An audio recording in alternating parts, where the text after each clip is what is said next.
안녕하십니까. 오늘은 2023년 7월 17일 월요일입니다. 고국에서는 제헌절이겠네요. 제헌절은 1948년 맞죠? 7월 17일 대한민국 헌법이 제정 공포된 것을 기념으로 하는 국경일이죠. 제가 한국에 있을 때만 해도 공휴일이었는데 요즘은 공휴일이 아닌 것으로 제가 알고 있습니다. 그래서 그런가요? 헌법이 개무시되고 있는 고국의 모습을 멀리 해외에서 보고 있자니 참으로 안타까운 마음입니다. 그래서 위로하는 차원에서 여러분들 좋아요 부탁드립니다. RBA 호주 준비은행이죠. 이 준비은행의 새로운 총재가 지명되었습니다. 새로운 총재 자리는 현 부총재 1년 조금 넘게 이제 부총재로 일해온 미첼 블록이라는 분이 이어받게 되었습니다. 미첼은 1985년도부터 준비은행에서 일해온 요즘 표현으로 하면 준비은행의 고인물이죠. 필립의 임기가 끝나는 9월 18일부터 준비은행 총재로서 일자리를 이어받게 됩니다. 호주 준비은행이 생긴 이후에 처음으로 여성이 총재가 되는 것이라고 합니다. 대부분 미첼을 환영하는 기류입니다.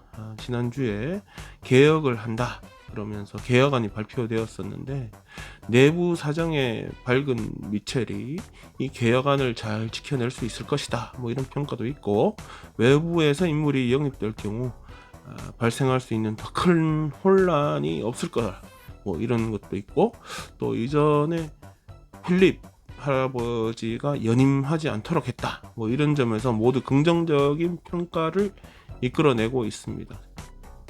참고로 호주 준비은행은 기준금리 인상은 몇 년간 없다 이렇게 대국민 상대로 고도 약속을 하고 바로 물론 코비드 때문이지만 14개월 동안 12번이나 기준금리 인상을 단행하여 가지고 지금은 4.1%가 우리 기준금리인 상태입니다. 준비은행은 지난 기준금리 동결하고 이에 관련한 상황 발표할 때 당시에 이자율 조절보다는 통화정책 변경을 통하여서 2025년까지 인플레이션을 2에서 3%까지, 그러니까 평상시 수준으로 조절되기를 바란다 이런 말을 한 적이 있습니다.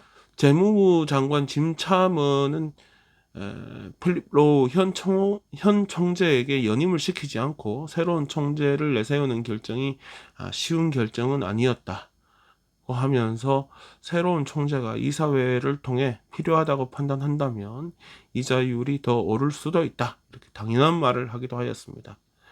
제가 봐서는 그냥 그 나물의 그 밥이다, 바뀐 거 없다 이렇게 평가합니다. 빅토리아주 총리 다니엘이 대표적인 도박 기계인 포키에 대한 새로운 법을 시행할 것이라고 발표했습니다. 도박 중독이 사회 문제가 되는 만큼 이런저런 조절해서 사람들이 망해 나가는 거 방지해 보겠다 이런 의도라고 합니다. 변경안 중에 가장 큰 핵심은 그 한 기계에 넣을 수 있는 현금을 기존 1000불에서 100불로 하향 조정한다는 겁니다. 기계 그 하나에 1000불을 넣을 수 있나? 또한 도박장을 이용한 돈 세탁 이런 거 막기 위해서 도박을 하는 사람들이 자신의 현금을 이렇게 카드로 바꾸어서, 그러니까 카드에 이렇게 현금을 넣어주는 방식으로 해서 게임을 하도록 그렇게 변경하겠다 이런 방안도 있습니다. 이외에 크라운을 제외하고 포키가 설치된 일반 펍이나 클럽들 있죠? 거기 새벽 4시부터 아침 10시까지는 도박 구역을 폐쇄해야 하고, 또 이게 해보신 분은 알겠지만 이렇게 한번 이렇게 누르면 이렇게 기계 돌아가는 속도를 느리게 떨어뜨려 가지고 최대한 적게 누르도록 하겠다 이런 것도 있고, 또 도박으로 잃게 되는 금액, 지금 잃으려면 엄청나게 잃는 걸로 알고 있는데 그 잃게 되는 금액도 얼마까지만 잃도록 하는 어떤 방안도 실시할 거라고 합니다. 정부 발표 따르면 매년 33만 명 빅토리아 사람들이 도박으로 잃는 돈이 7빌리언 달러라고 합니다. 아니 그럴 거면 그냥 없애는 거가 나은 거 아니냐 뭐 이런 생각도 드는데, 빅토리아주 녹색당 대표 팀 리드는 이런 정도 정부 조치는 충분하지 않다 이렇게 비난하면서 그냥 포키가 그냥 다 사라져야 한다 이렇게 주장을 하고 있습니다. 하지만 이 아까 말씀드렸듯이 7 빌리언 달러 포키에서 또 여기 세금을 또 벌 거 아닙니까? 그 벌어들인 세금이 막대한 만큼 그 세수를 그대로 막아버린다. 이게 쉬운 답은 아니다 보니까, 그래도 또 녹색당이 제시하는 현실적인 방안은 포키 한번 돌아갈 때 최대한 많이 걸 수 있는 금액을 1불, 기계당 넣을 수 있는 총 금액을 20불, 그리고 잭폿 뭐 이런 거 하면 제일 이게 목돈 따가는 거 그거 500불로 제한하자. 그리고 도박 구역을 아까 새벽 4시부터 아침 10시 그랬는데 자정부터 아침 10시까지 폐쇄하자. 그리고 결정적으로 도박 사업자의 정치인 후원을 금지시키자. 뭐 이렇게 주장하고 있습니다. 솔직히 뭐 정치인 후원만 막아버려도 도박에 관한 많은 법이 막 생기면서 포키가 자연스럽게 소멸할 거라고 저는 개인적으로 생각을 합니다. 예, 월드컵을 일주일 앞둔 지금 시점입니다. 요번 주말이죠. 호주와 뉴질랜드 공동 개최입니다. 월드컵 일주일 앞둔 지난 금요일에 호주 여자 국가대표 축구팀 마틸다가 프랑스 상대로 월드컵 데뷔한 마지막 친선 경기를 가졌습니다. 5만 명이 넘게 관중이 입장하면서 분위기가 엄청 달아올랐고, 또 경기도 호주가 1대0으로 승리하였습니다. 그런데 경기 중에 주장인 샘 커라는 선수하고 또 계속 부상에 시달리다가 얼마 전에 돌아온 타메카 얄롭이라는 선수, 그리고 또 수비수 중에 한 축인 알라나 케네디, 이렇게 세 명이 부상을 당하면서 전력에 꽤 큰 손상을 입었습니다. 물론 뭐 선수들은 이번 주말에 아일랜드하고 첫 번째 경기를 하게 되는데 거기 나가겠다 뭐 이런 의욕을 보이고는 있는데, 감독은 인터뷰에서 의료팀 결정이 달려있다 이러면서 좀 신중한 모습이긴 합니다. 월드컵 일주일 앞두고 이런 친선 경기 꼭 해야 되나 뭐 싶기도 하고, 그래 또 한편 생각해보면 월드컵 분위기 확 끌어올리는 데는 성공했으니까 했었어야 하나 싶기도 하고 뭐 그렇습니다.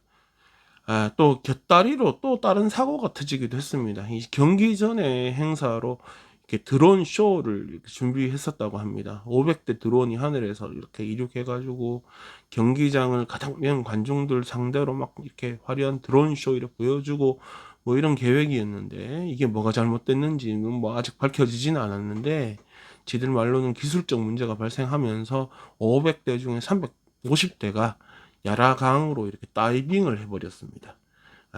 뭐가 이래 잘못되면 공터나 뭐나 이래 뭐 안전한 곳으로 불시착하도록 이미 이래 프로그램이 되어 있다고 합니다. 근데 마침 이래 야라강변을 따라 때로 이동 중이었고 뭐가 이래 잘못되면서 어째 보면 이제 가장 가까운 또 가장 안전한 공터죠. 이 강으로 그냥 우르륵 불시착한 겁니다. 이제 사고가 난 이후에 드론을 소유하고 또 운영도 하는 호주 교통 네트워크, 오스트레일리안 트래픽 네트워크, 여기서 왜 드론을 가지고 있는지는 모르겠어요. 하여튼 얘들이 잠수부 5명 동원해가지고 야라강 바닥 쓸어가지고 드론을 막 건져 올리는 작업을 하고 있다고 합니다. 얘들 그 ATN 트래픽 네트워크 얘들 따르면 뭐 준비한 쇼 못해서 너무너무 실망스럽다. 그래도 350대 드론이 다 안전하게 강으로 불시착해서 뭐 다른 인명 피해나 자산 피해는 없다 이렇게 얘기를 했습니다. 근데 이제 야라강 주변 환경 걱정하고 있는 그 야라강 환경단체 이런 데에선 빨리 이거 드론 치아라, 이것들 때문에 야라강 환경이 더 안 좋아질 거다 뭐 이러고 막 보채고 있는 상황입니다.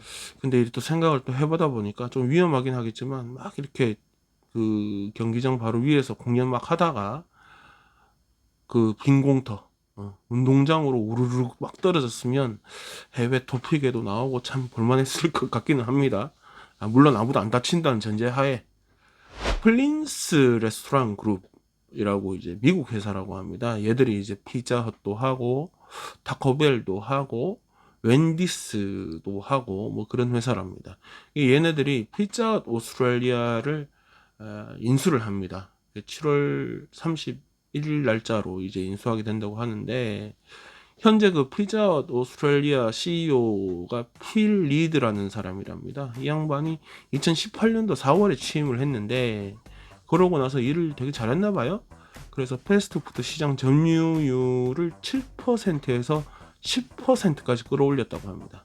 그러면서 2022년도 작년에는 호주 내 17개 신규 매장 오픈했고, 올해는 현재까지 6개 오픈해가지고 지금 호주 내 피자 숫자가 251개라고 합니다. 업계 1위 도미노는 755개가 있다고 합니다. 대단하죠. 물론 뭐 피자헛이 그래도 선방은 하고 있다. 제가 봐도 피자헛은 어디 있는지 가물가물한데 도미노는 진짜 온 동네 다 있습니다. 그죠? 여기에다가 그 플린스가 이제 인수를 하면서 미국에서 나름 이렇게 습득한 거, 미국뿐만 아니라 다른 나라에서도 습득한 노하우를 이렇게 넣어가지고 도미노 자리 한번 노려보겠다, 뭐 이런 겁니다. 도미노도 어차피 지금 미국 회사가 운영을 하고 있는데, 오케이 콜 경쟁 한번 해보자, 뭐 이렇게 말하긴 했다고 합니다. 요즘도 있는지 모르겠는데 예전에 그 피자헛에서 피자 뷔페 이런 거 했었습니다. 그거 가면 피자도 막 무한으로 막 주고, 샐러드 바가 있어가지고 샐러드 막 주고 그랬었습니다. 요즘도 그렇게 하는 매장이 있나요? 그렇게 하면 저는 뭐 그래도 한번 자주 갈 것 같기는 합니다. 어차피 뭐 피자 맛은 뭐 도미노나 피자헛이나 그 수준이라고 저는 생각을 하기 때문에, 뭐 샐러드라도 실컷 먹을 수 있으면 뭐 꽤 괜찮은 외식 옵션이 아닐까, 뭐 이런 생각해 봅니다. 네, 오늘 준비한 소식은 여기까지입니다. 끝까지 시청해주신 여러분들 감사합니다. 오늘도 즐거운 하루 되십시오.